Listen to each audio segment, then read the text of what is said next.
¿Qué tal a todos? Bienvenidos a una edición más de su podcast En tu orilla. El día de hoy tengo del otro lado de la llamada a alguien que se está conectando del otro lado del océano, en otro continente, el buen Jenis Pena. ¿Cómo estás, Jenis? ¿Qué tal, Artemio? ¿Cómo estás? Pues muy bien, muy contento de charlar contigo. Yo también estoy muy contento de recibirte por acá. La verdad es que siempre me gusta celebrar en público cuando un desconocido de internet decide jalar a venir aquí a platicar y a cotorrear un poco de industria y de lo que estás construyendo, porque la verdad es que tienes un montón de cosas bien emocionantes sobre las que, bueno, quiero empezar preguntándote justo, ¿en qué momento se dan cuenta tú y tu equipo que tiene que existir algo como las Gallery Sessions? Bueno, mi equipo, porque yo en ese momento aún no estaba en el proyecto, ellos son una agencia de diseño y una productora audiovisual que juntos fundaron Gallery y el proyecto nace un poco de la necesidad de ellos de indagar en el mundo de la música. Ellos venían Mm, desde hacía tiempo como siendo pues expertos en el campo del diseño y del mundo audiovisual y tenían esa espinita clavada de hacer algo en el mundo de la música. Y las oficinas en las que estaban, que es el espacio de Acid House, allí siempre se guardaron una vitrina, una sala para exponer arte físico a la gente que pasaba mm, por la calle. En un principio tenía que ser arte instalativo, ¿no? Y de repente, por otro lado, les salió la oportunidad de hacer un videoclip musical con un artista y fue un poco en ese momento en el que hicieron como el match de ambas cosas, ¿no? Dijeron, hostia, en lugar de hacer un videoclip como todas las productoras audiovisuales hacen, ¿por qué no intentamos meterlos ahí donde nosotros teníamos pensado meter algo instalativo para que lo vea la gente, ¿no? mm. Y un poco de aquí también habían hecho algunas cosas de sesiones de DJs en sus oficinas, estaban un poco jugueteando con esa idea de hacer algún formato musical y un poco con estas tres cosas se les ocurre la idea de meter a Alicia Maya, que fue la primera gallery, dentro del espacio para intentar grabarles y registrar la pieza musical y el vídeo y publicarlo, ¿no? Todo muy bien. Tal salió tan bien que decidieron repetirlo, seriarlo y ahí yo creo que rápidamente ves el primer gallery y entiendes que hay una necesidad de que eso se convierta en un formato porque tiene muchos elementos distintivos como para que lo sea. Oye, Jenny, sí, cuéntame, ¿tú en qué momento apareces en la fotografía? ¿Cuáles son los roles que tú desempeñas en el equipo de estas sesiones? Y después de eso, cuéntanos un poquito de qué es Acid House, porque seguro que mucha gente no sabe qué es toda la movida que traen y además siento que son muchas cosas y quién mejor para explicarnos. Pues yo entro, es bastante gracioso porque entro en el proyecto porque yo estaba trabajando en ese momento en el equipo de Amaya, que Mm, justo fue la primera artista, y de repente yo vi la grabación, vi el resultado y me quedé como enamorado. Dije, esto es maravilloso, es una idea muy poderosa. Estaba en Barcelona y en España, hacía tiempo que se intentaba hacer algún formato de ese estilo, pero no terminaba de cuajar o no eran lo suficientemente buenos o tenían la constancia que se necesita para ese tipo de proyectos. Y yo en Gallery rápidamente detecté que tenía una potencia increíble. Casi fue una cosa del destino que justo después de verlo, el día siguiente me estaban llamando porque necesitaban alguna figura para llevar el proyecto.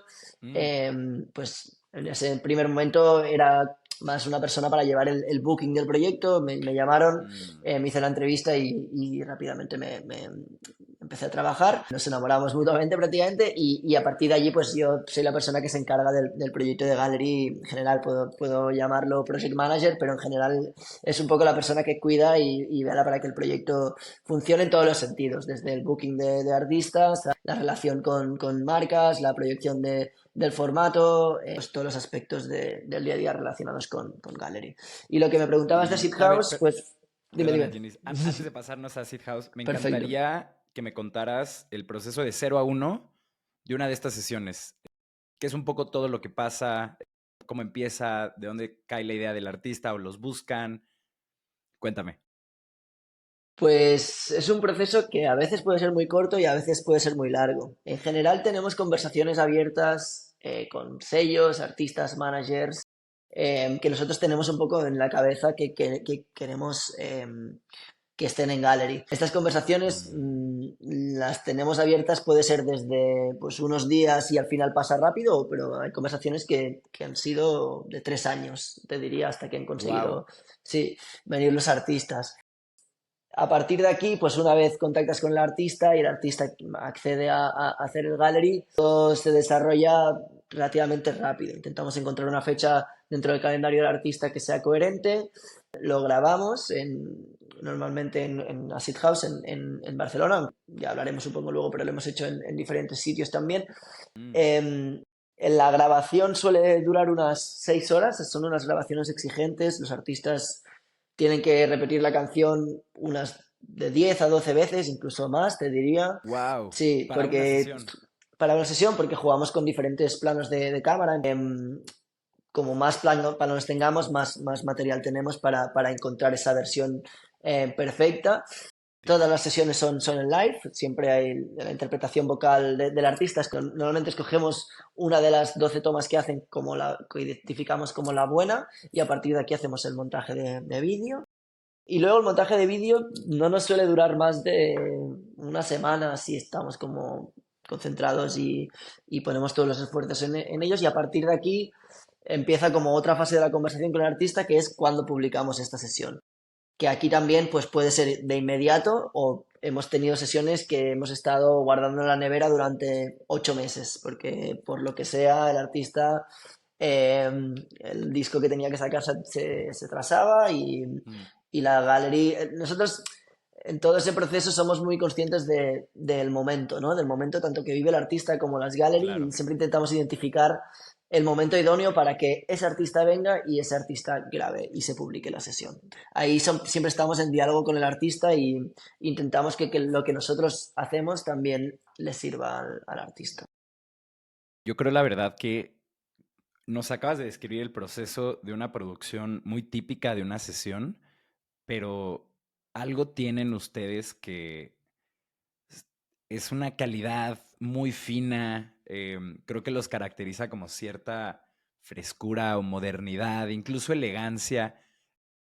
Y ahorita nos vamos a Sip House, ¿eh? No, no lo suelto, pero me encantaría desde tu perspectiva que nos contaras qué es lo que crees que vuelve especial a la sesión, ¿no? O sea, ¿qué es eso que tú viste desde el momento en el que tú fuiste e incluso hoy? Porque, vaya, de la primera sesión que grabaron a hoy, o sea, incluso ya hay nombres que son leyendas contemporáneas que han pasado por las sesiones, ¿no? Ha crecido muchísimo.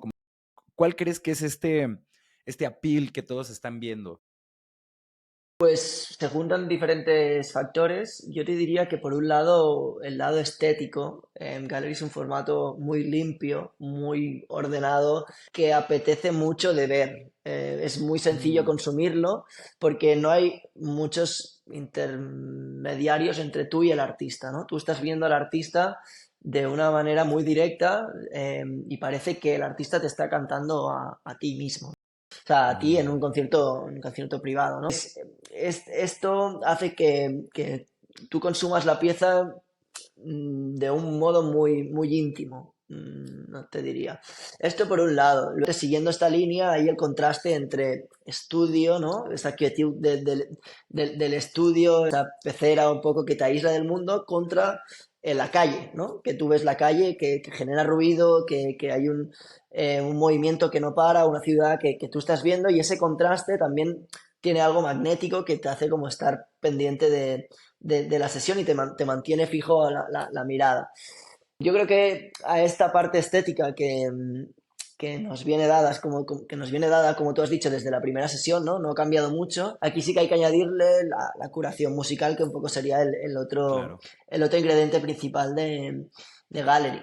Ahí te diría que la fórmula no la sabemos ni nosotros mismos. En general, siempre cuando nos preguntan por eso decimos que es un poco rollo fórmula de la Coca-Cola, que es un poco secreta, pero al final no tiene más que intentar entender qué es relevante en el momento que estás haciendo un gallery, ¿no? ¿Qué está pasando en ese momento a nivel musical? ¿Cuál es el pulso?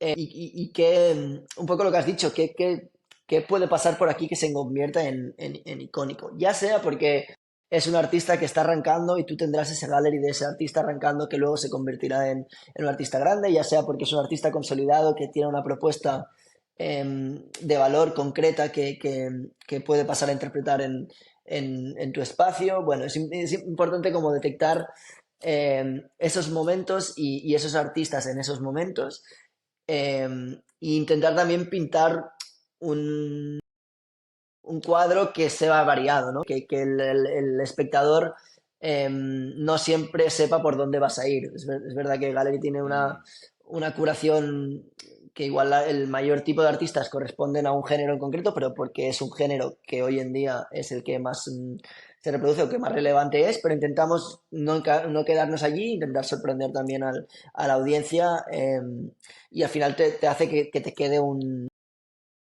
una curación variada, rica y sorprendente. sí, sí es muy innovador ese punto. Esa curaduría, ¿quiénes la están haciendo?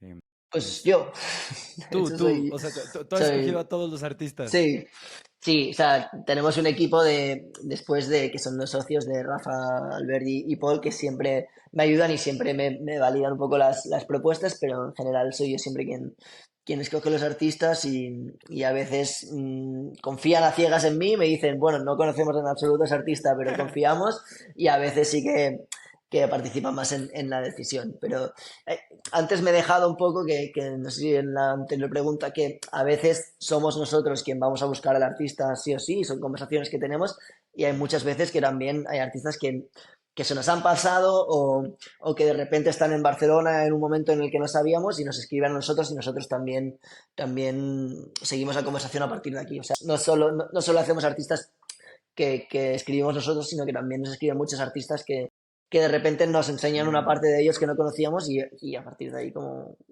iniciamos la conversación para que vengan a Galería.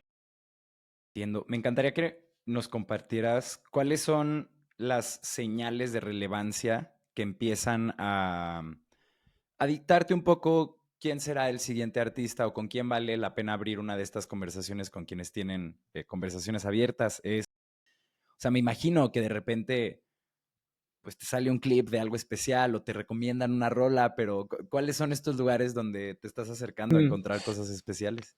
Yo te diría que hay un componente de éxito que es innegable. O sea, nosotros, por muy emergente que sea la propuesta, son propuestas en las que detectamos ese componente de éxito en el sentido de que lo que esté haciendo sea relevante para la comunidad. O sea, puede ser una comunidad relativamente Entiendo. pequeña, pero sí que tenemos que detectar esa cosa de, "Guau, esta persona va a ser grande o está haciendo esto y es increíble, ¿no? O sea, esa cosa de sorprenderte, de efecto wow, de decir, hostia, Aquí hay algo.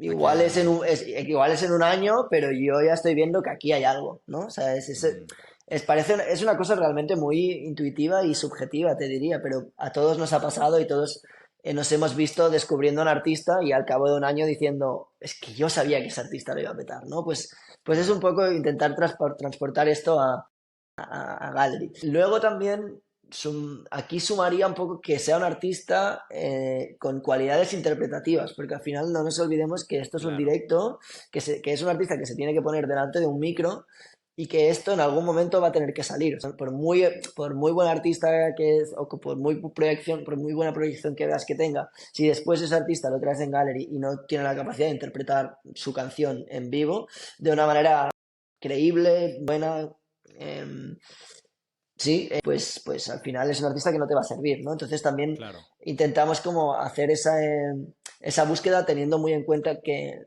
ese artista tendrá que interpretar su canción en vivo.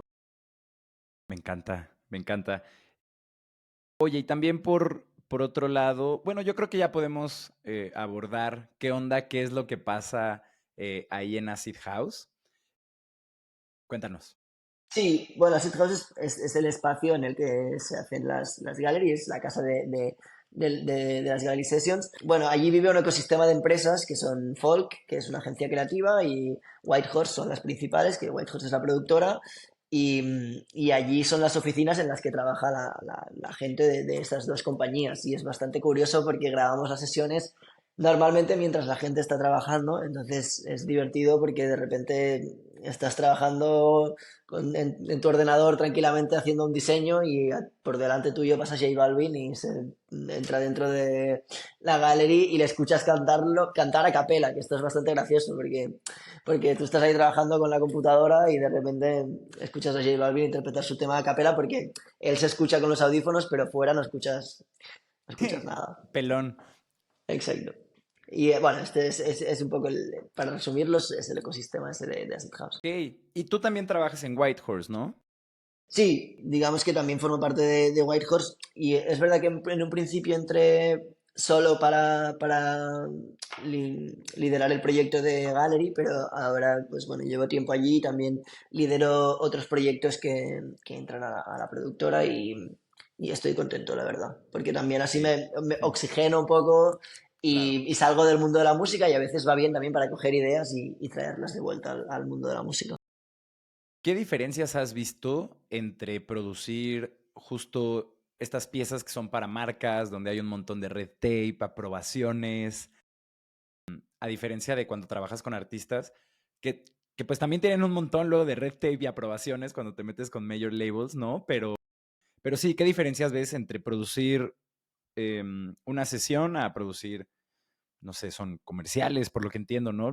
Por lo que vi en su Instagram. Sí, pues es interesante porque al final no hay tanta diferencia, en el sentido que nosotros como nos tomamos el curro, es que esa pieza, ya sea un gallery o ya sea un comercial o un anuncio o una campaña, tenga valor. O sea, tú tienes que intentar que más allá de que la marca luego pueda añadirle paid o pueda pagar para que esto se vea, que esa pieza te diga algo, ¿no? Porque si consigues esto, em, el interés será mayor siempre.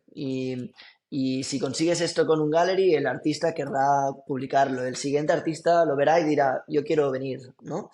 Y al final todo radica en eso, en que la idea que esté detrás, en que la pieza, en que todos los elementos que respiren y que se lean de esa pieza te digan algo y te transmitan algo y digas, hostia, merece la pena ir allí o merece la pena trabajar con esa gente. Y es una reflexión sencilla, un poco demagoga incluso, pero bueno, al final es un poco algo que tenemos como, nos recordamos mucho y estamos muy pendientes de que siempre se cumpla y al final ves que seguramente te llaman o que las cosas que hacemos funcionan por esto.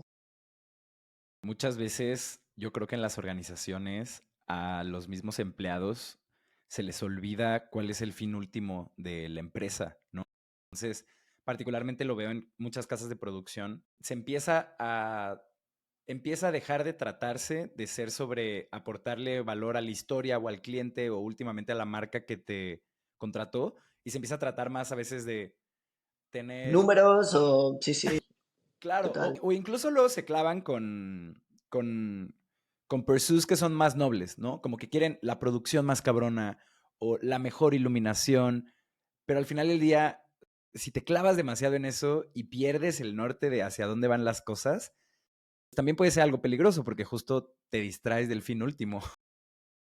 100%, sí, sí, te lo compro al máximo. Sí, al final es eso. Intentamos que lo que hagamos tenga una razón más allá de porque la marca quiere hacerlo y quiere pagar por ello, ¿no? Y al final no hay manera de contentar más a un cliente o a un artista de eso, ¿no? De Justo. igual, aunque ellos no lo vean en un principio, decirles, no, no, es que tu valor está aquí. Y aunque pongas mucho dinero en otras cosas, si no consigues detectar ese valor y no consigues detectar qué representará mejor al cliente o al artista, pues seguramente no estás dando en el clavo. Tal cual. Oye, ¿y tú qué onda, Denis? Porque veo que también tienes tu proyecto Alavedra y quería preguntarte, ¿tú en qué momento te empiezas a empapar de la escena musical? ¿Cuándo te pica este bicho de empezar a armar cositas? ¿Tenías un tío que te enseñó discos raros, un primo, un hermano, tus padres? Cuéntame esa historia. Fue realmente un amigo. O sea, yo en mi casa siempre como había escuchado mucha música, pero más yo desde mi lado. Mis padres les gusta la música, pero no son locos de la música, digamos, y a mí desde pequeñito siempre me había vuelto loco la radio, saber qué canciones Mm, entraban en las listas de éxito, siempre había tenido como muchísima curiosidad y era un poco de música pop, en realidad, de Radio claro. Fórmula, eran canciones a las que yo tenía acceso y siempre me acordaba mucho de las letras, cantaba mucho, tal. Y recuerdo bastante el momento de llegar al instituto, pues bueno, típico, ¿no? La adolescencia y eso de tener un amigo que era primo de un primo mío que me enseñó muchísima música y a partir de ahí como mi cabeza explotó y yo era todo el rato quería saber más y más y más y más. ¿Por dónde Eh, empezaste? ¿Qué música pues mira, me te acuerdo bastante enseñaron? que Ajá. de mirar en YouTube el documental de las 7 edades del rock, que suena loquísimo, o sea, es Ok, que parece como sí. una enciclopedia de rock, pero me acuerdo mucho porque me permitió mucho ordenar mi cabeza y decir, ah, vale, en los 60 pasó esto, en los 70 pasó esto, en los 80 pasó esto, en los 90 esto, y ahora estamos en los 2000, ¿no? Y a mí me permitió mucho como decir, vale, pues venga, pues voy a empezar, o sea, voy a empezar desde los 60, ¿no? Y pues 60, pues The Who, tal, los 70, tal, tal, tal. Y así, pues sí, te diría como de cada década me gustaba alguien, te diría eso. Me obsesionó bastante con The Who, los Beatles, luego Eras, Nirvana. eras rockero. Era rockero, sí. O Empezaste sea, por ahí. vengo Ajá. como de más del pop. O sea, cuando era pequeño era pop, pop, pop, y es algo que aún sigo teniendo. O sea, como creo que el pop es mi género. Pero Mm, luego, como yo tocaba la guitarra, pues a partir de mm, aquí, como la guitarra también me abrió muchísimas puertas, ¿no? Y entonces empecé como a descubrir mucha música a partir de cómo sonaban las guitarras de esos grupos y intentar aprender cosas también. cool. Bueno, y esto por un lado, y luego es verdad que sí, que ya llegué a Barcelona ya cuando de más adulto, y empecé a trabajar en Primavera Sound, que es un festival muy importante que hay aquí en Barcelona, bueno, que también se ha hecho por Latinoamérica, y en Primavera Sound hacía cosas del departamento de prensa y hacía cosas en la discográfica también de Primavera Sound, que tenía una discográfica propia, y allí pues empecé a meterme dentro de la industria y a trabajar con sellos, con agencias, con medios de comunicación sobre todo también, con otros artistas y ahí un poco me fui haciendo la carrera. La verdad es que ese festival es un Sí, es la hostia. festivalote y creo que es un gran playground para empezar a foguearte y ver cómo son, pues, todo tipo de relaciones, ¿no? O sea, siento que particularmente el montar un concierto es de las problemáticas, o sea, o formar parte de un concierto de su promoción o, ¿no? Como de estos eventos, eh, son de las problemáticas más complejas a nivel logística, comunicación. Siempre se ocupa una aldea de gente, ¿no? Hay como un cagadero sucediendo, pero si tú estás niño y vas empezando, también te da la oportunidad de ver un montón de cosas, justo que no son perfectas, otras muy bien hechas, ¿no? Te foguea un Total, montón. total. Sí, sí, 100% lo que dices. Y al final, Primavera es un ejemplo muy claro de lo que hablábamos antes, de añadir valor a las cosas, porque ellos, aun viendo lo complicado que es hacer un festival y lo difícil que es organizar algo así, ellos siempre tienen la curación musical como por encima de todo. Dar Mm, como una curación que respire Primavera, que se entienda ese line-up siempre desde su lógica y al final a mí también me ayudó mucho a entender cómo funciona este negocio, pero también a tener esa mirada crítica de decir esto sí porque te aporta algo. claro. No, y es que además, este superpoder o esta habilidad de curar cosas relevantes, muchas veces no sé cómo explicarlo, pero desde el lado de negocios pudiera parecer que hay veces que hay que sacrificar eso, ¿no? Y que hay que irse por algo más seguro. Bueno, a em, veces es la opción fácil o no te queda otra o crees que lo primero que hay que sacrificar o eliminar de la ecuación es esto, porque muchas veces es lo Justo, que menos cuantificable es, ¿no? Muchas veces piensas, bueno, esto es que al final no me va a dar números, no me va a dar visibilidad, no me va a dar dinero, muchas veces, ¿no? tal cual. Pero igual al final te termina dando algo más valioso que todo esto. Exacto. Yo creo que las grandes experiencias, particularmente cuando diseñas cosas para un público melómano, deben tener como esta propuesta que no conoces, pero que muy probablemente sí te va a gustar.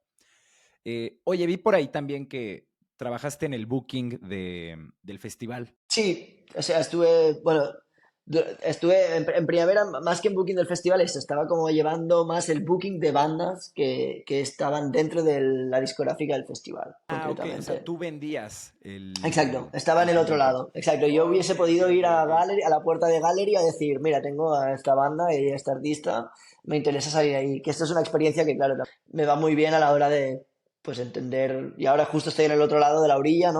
Exacto. Entonces, me va muy bien para entender las relaciones de procesos de booking de los artistas o de management o estrategias de lanzamiento, porque también está del otro lado y también sé muy bien cuando un manager me está vendiendo bien a su artista o no, ¿no? En ese sentido, hay veces que al final todo este curro en el que, este mundo en el que vivimos, esta industria está hecha de relaciones humanas y al Ujú. final, como más relaciones humanas tengas, más vas a conocer de esto y siempre pienso esto, que al final el pasar tiempo dentro de esta industria te ayuda a conocerla más, porque al Sí, final conoces a las personas y conoces cómo se mueven las personas ahí dentro. 100%. Y además, es fundamental ir haciendo esta red de gente a la que cuando tengas algo especial entre manos les importe o quieran ver que te vaya bien, ¿no? Alguna vez 100%. una gran manager que vino a este espacio justo preguntándole por patrones de éxito o cosas que luego son fundamentales para armarla en esta industria. Una de las respuestas que más me sorprendió fue esa, que dijo como, la verdad es que llévatela bien, no seas grosero o mamón, porque para que te vaya bien, mucha gente tiene que querer que te vaya bien. Este no es un como single player game. Ah, Total, 100%. O sea, coincido muchísimo con esto. Al final, ahora estás en este sitio, pero de aquí 5 años no sabes qué estás haciendo y dónde estarás. Y aunque parezca una industria grande, la gente que estamos detrás no somos tantos y no es tan grande. Y hoy en día, con las relaciones, pues las redes sociales y tal, pues obviamente yo estoy haciendo este podcast y ni te conocía, ¿no? Yo qué sé, puede pasar de todo y puedes estar conectado con gente cada momento, en cada segundo y necesitas que la gente hable bien de ti y ser majo con todo el mundo, básicamente. claro, lo mejor que nos puede pasar de grabar este capítulo es que en algún momento en el futuro alguien nos diga, escuché este capítulo y por ende confié en ti Exacto. para hacer tal, ¿no? O Eso sí, lo que eso sí. sea. O incluso, Eso sí. bueno, muchas veces también este espacio le sirve a gente que está apenas recorriendo sus primeros pasos y que quiere un poco encontrar guía. Entonces también uno de los grandes resultados podría ser que alguien empiece una sesión en Latinoamérica, ¿no? Siguiendo este proceso que ustedes, porque aquí encontraron el blueprint de, pues, güey, tienes que concentrar en la curaduría, en que sea una experiencia de mucho valor para el artista, buscar el momento, ¿no? Como que aquí nos estás dando un montón de valor en ese sentido. Total, total, me encantaría. Sí, sí, ojalá pueda inspirar a alguien. Sí. Oye, y a ver, también quería preguntarte por tu rol en Montebello. ¿Y qué es lo que haces? Y cuéntanos Pues de esta agencia. Montevelo es una agencia de management que nació justo en la pandemia, que montó un colega mío que se llama Olmo con Marco, que es el otro socio, y como yo había tenido la experiencia en primavera, en la discográfica, me vinieron a buscar un poco para trabajar ahí, para ayudarles a diseñar la agencia de management, y desde entonces soy socio de la agencia y les ayudo un poco con la estrategia, con A&R un poco también. Y en Mm, algunos proyectos estoy más involucrado también con el management y con el seguimiento día a día de los artistas. ok, cool. Ahí, tu proyecto, ¿cómo lo están gestionando? ¿De manera independiente? ¿Están trabajando con alguien? ¿Tú lo estás llevando? Sí, sí, bueno, Montevelo en realidad son agencia independiente, pero bueno, sí que hay momentos puntuales en los que se relaciona con alguna multi, con alguna distribuidora más grande, pero Perdón, me refería a tu banda.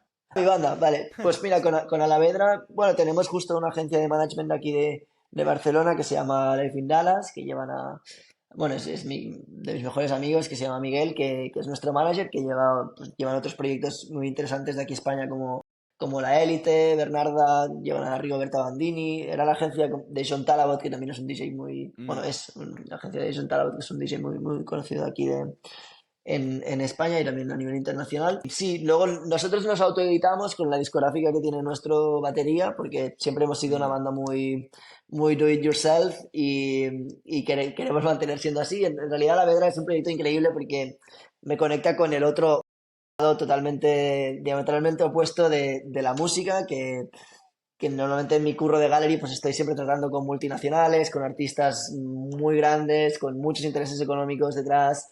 Y en cambio con Alavedra pues es todo lo contrario. Todo el rato como nos relacionamos con promotores independientes que están haciendo mm, esto por el amor al arte, con salas pequeñas, aforos pequeños, con... Bueno, hay como... ¿Ves? Es más fácil ver la pureza de la música en este lado de de la orilla que en el otro.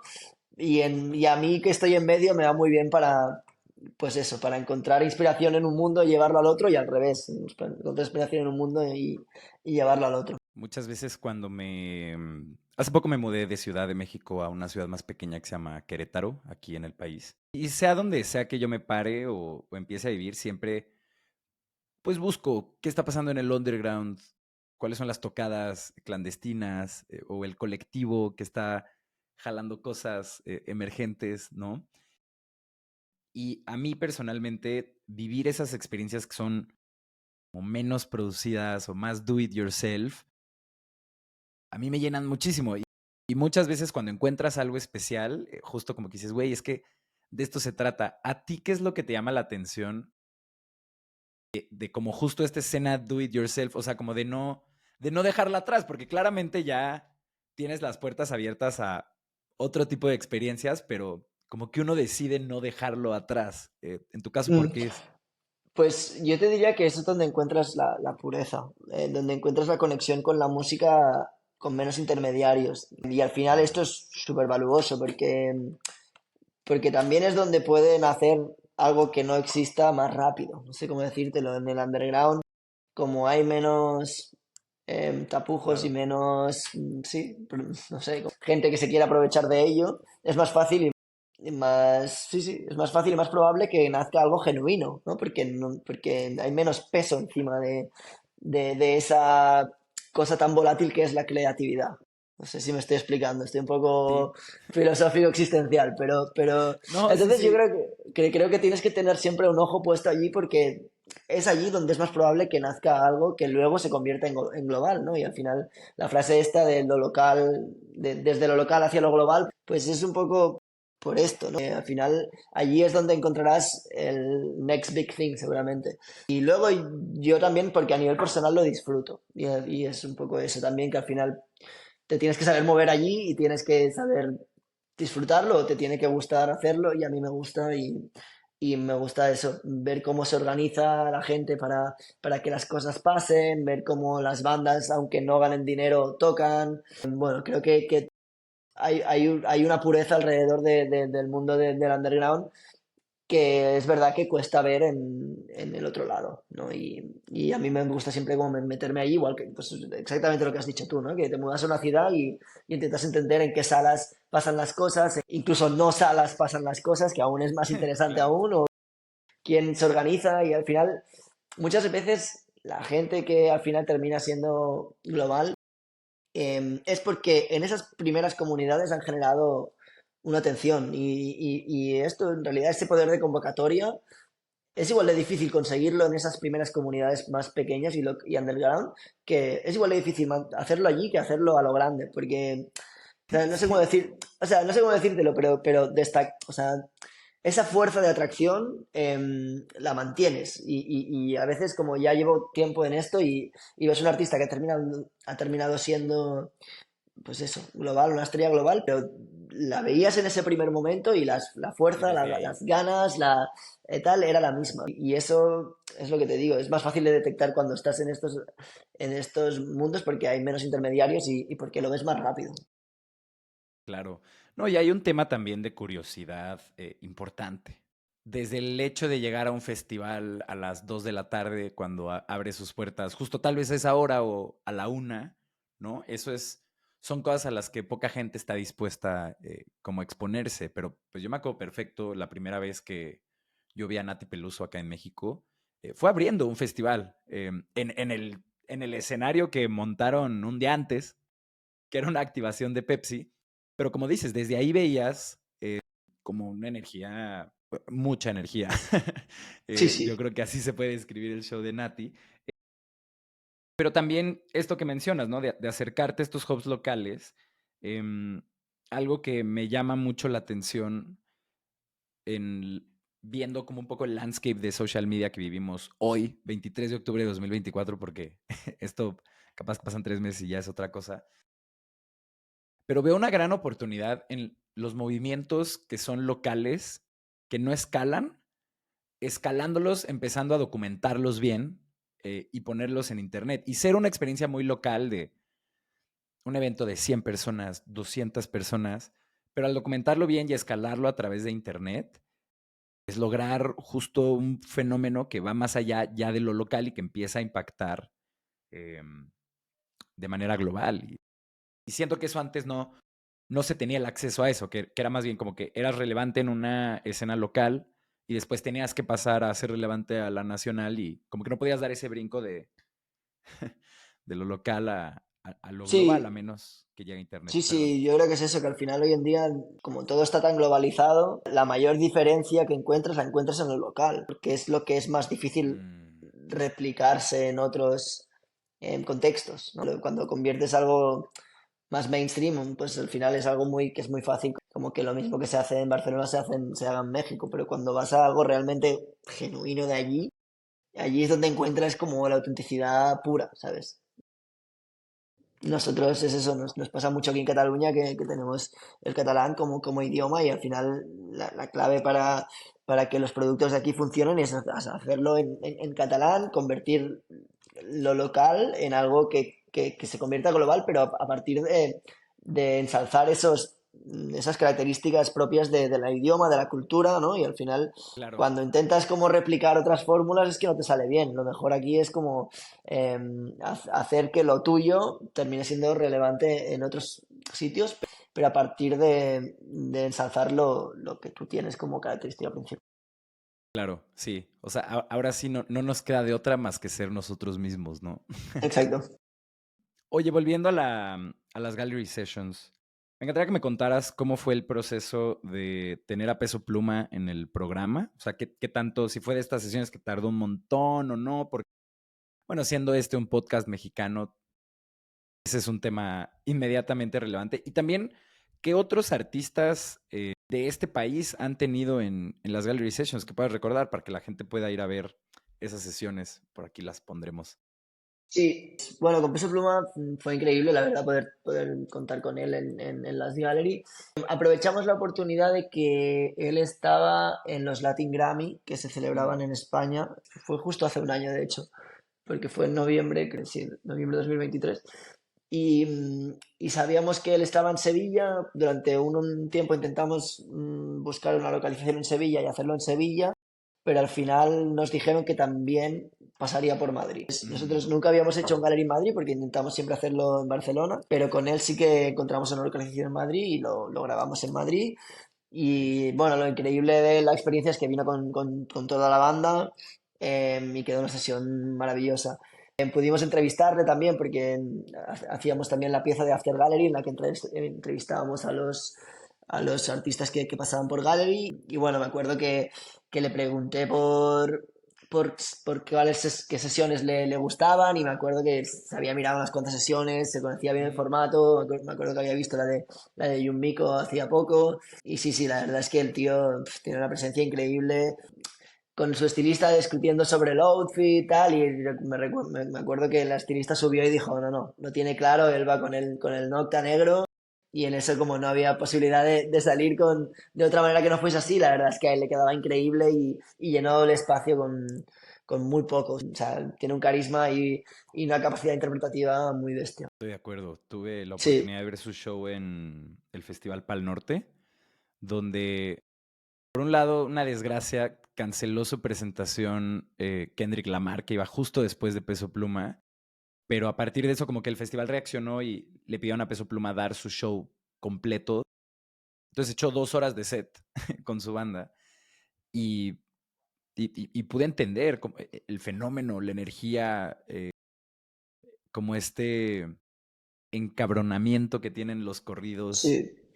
Fue muy ¿Qué curioso tal? ver cómo en Gallery fue muy curioso ver su relación con la banda, ¿no? Porque llevaban, en ese momento que pasaron por allí, llevaban no sé cuántos meses seguidos fuera de casa, Mm, ¿no? Y eso era, les llevaba a tener una convivencia como si fueran hermanos prácticamente. Y durante un momento como se enfadaron un poco, discutieron, pero luego Peso Pluma fue majísimo, se acercó a ellos, empezó a hablarles, les animó, de repente se pusieron a cantar una canción allí como en medio, ¿no? O sea, era verles como una relación de hermanos, ¿no? De plan de llevar mucho tiempo con tus compañeros y estar enfadadísimo con uno de ellos y querer mandarlo a la claro. mierda, pero luego darte cuenta que te has equivocado y acercarte y conectar desde otro lado con ellos y fue precioso verles ahí como cantar una canción de la nada, sin nosotros pedírselo ni nada, pero porque era lo que les salió en ese momento y eso fue bonito, la verdad.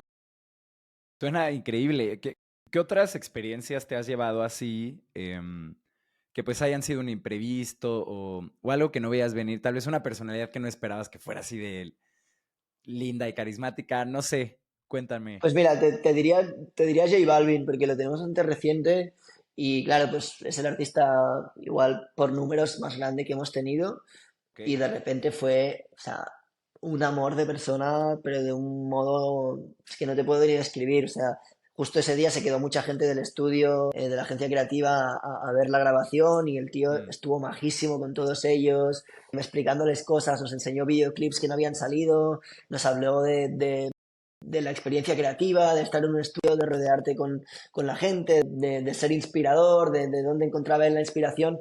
La verdad es que se montó ahí como un corrillo alrededor de él y él explicándonos historias como si fuese, yo qué sé, órale. mi tío abuelo, ¿sabes? No, no, te lo juro, fue majísimo y luego también el momento de ponerse dentro e interpretar.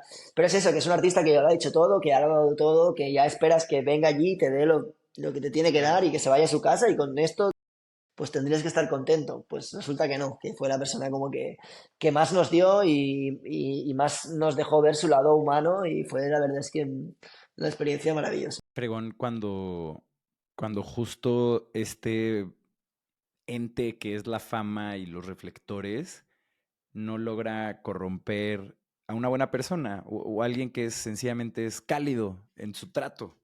Total, total, total. Y eso en Gallery lo vemos mucho porque al final hay un equipo detrás de Gallery que somos bastante gente el día de rodaje, igual somos 20 personas y ves mucho 20. la gente que se preocupa por el trato a la gente que no es protagonista, ¿no? A la gente que está de Claro. producción, la gente que se encarga de las luces, la gente que se encarga de recoger el material, la gente que se encarga del catering y es gente que hace que esto sea posible. Pues o sea, debería darse por hecho que todo el mundo pues tenga un trato correcto con esa gente, pero es verdad que a veces, pues lo que tú dices, ¿no? Pues la fama, las prisas, pues hace que no sea así y es bonito ver cuando sí pasa, ¿no? Y cuando los artistas, aunque saben que están actuando y que están performando, pues también tienen tiempo para ser amables y para dejar un poco de huella dentro de esa grabación. Denise, cuéntanos algo que, que no te dicen de trabajar en la industria musical, ¿no? O sea, cuando tú eres joven, ves este mundo, se ve todo mágico, increíble, y después te das cuenta de muchas cosas que son gajes del oficio, decimos aquí en México. ¿Tú de qué te has dado cuenta? ¿Qué le podrías compartir a la gente que tal vez está en su primer, segundo año en este medio? O incluso al Genis que iba apenas involucrándose en todo esto, ¿qué le recomendarías? ¿Qué le dirías que le espera? Yo creo que es importante saber que esto es un trabajo como cualquier otro, en el sentido de que tú tienes una rutina, haces muchas cosas muchas veces y puede volverse monótono. O sea, por mucho que nosotros, pues eso, trabajemos con artistas o con gente que al final tiene mucha expectación y de la que la mucha gente como le encantaría tener algo, pues al final para nosotros es un trabajo más. O sea, quiero decir, el día a día forma parte de esto y al final se puede volver monótono. Y yo lo que te diría es como que intentes sorprenderte a ti mismo y ser creativo y intentar evitar esa cosa, o sea, caer en esa rutina o esa monotonía porque al final te puede absorber y te puede aburrir y deprimir igual que lo puede hacer una rutina de cualquier otro trabajo, ¿no? Y al final yo creo que esto es un poco algo que me diría al Genís de, que está empezando, de plan, no te pienses que esto está guapo porque siempre hayas soñado currar en esto, sino que seas exigente y intentes encontrar motivación constante, porque al final esto es lo que te mantendrá con una relación sana con ese trabajo. Claro, porque además es, es muy distinto encontrar las fuerzas para despertarte y dar lo mejor de ti cada día después de 10 años haciéndolo, ¿no? Exacto, por mucho que sea el mejor trabajo del mundo o el trabajo que siempre hayas soñado. Sí, sí. Muy bien. Y hermano, a ver, ya estamos terminando esta entrevista. La verdad es que le he pasado muy bien Yo y he también, yo agradecido también. mucho que no eres, o sea, que vas al grano y dices lo que hay que decir y no das mil vueltas porque luego, o sea, yo ya te hice todas las preguntas que tenía para ti y todavía tenemos un Perfecto, ratito para cotorrear. Y luego hay perfecto. gente que voy en la tercera y siguen, ¿no? Entonces, te agradezco mucho eso, seguro también los escuchas te lo van a agradecer. Y me encantaría cerrar un poco con que nos cuentes de toda esta experiencia que has acumulado en los años con tu banda, como booker, en la prensa, project manager, de las sesiones o también incluso trabajando para comerciales. Si tuvieras que escoger 3 lecciones que te has llevado de vida, que probablemente pudieran servirle a cualquier persona en un camino similar al tuyo, además de este que ya nos pasaste, ¿no? ¿Qué más podrías decirle a esta gente?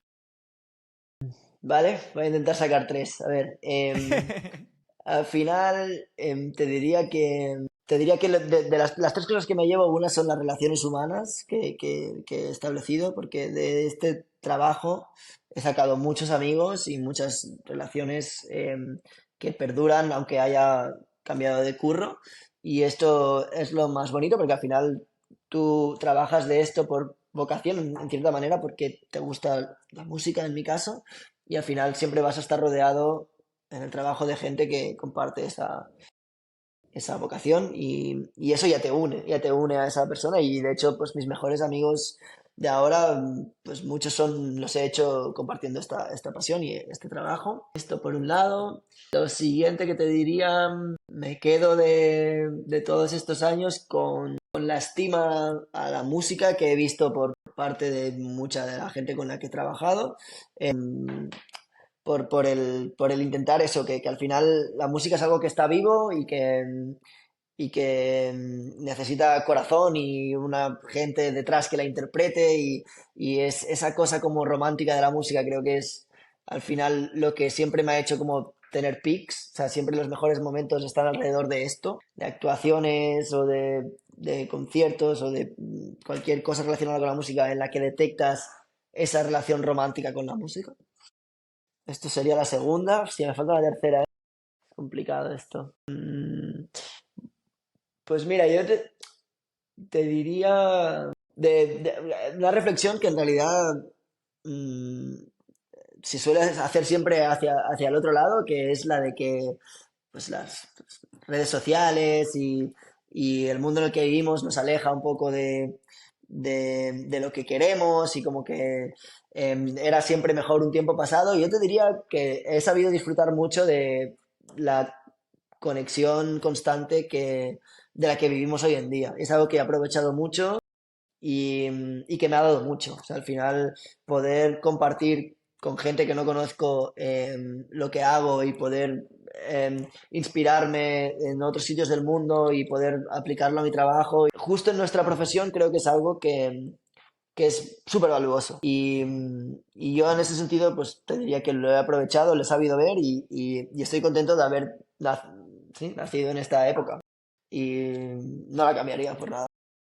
Claro, hay que saber aprovechar esto como una herramienta en vez de verlo como una amenaza de los grandes tiempos que fueron el pasado, que Que pues, también, pero exacto, pero hay ajá, cosas claro. buenas en este mundo y esta es una de ellas, sin duda, y yo lo veo como algo positivo.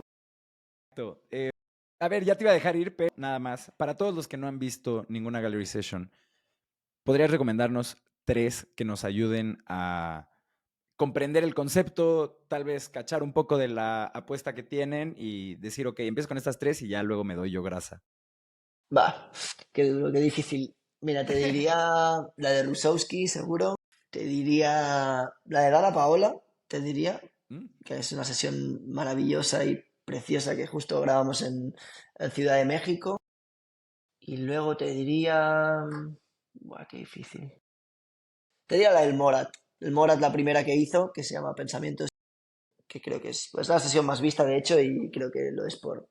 Fenomenal, pues ahí lo tienen. Muchísimas gracias, Jenice, por venir a este espacio, por venir a platicar y contarnos un poquito de tu experiencia, de todo lo que están construyendo. Y estoy genuinamente muy agradecido de que hayas abierto la cortina, que nos hayas contado desde procesos, historias, todo lo agradezco muchísimo. Y también te agradezco a ti que llegaste hasta este punto del episodio.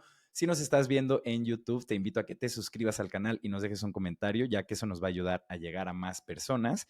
Y si nos estás escuchando en cualquier plataforma de streaming, por favor regálanos una reseña de 5 estrellas. Y también todo el equipo me ha pedido que les pida con el corazón en mano que si pueden compartir este espacio con cualquier joven productor, alguien que tiene una banda emergente, booker, manager o realmente cualquier persona que se encuentre en esta carrera que es llevar música al mundo, por favor, compártelo con esa persona ya que los estamos buscando.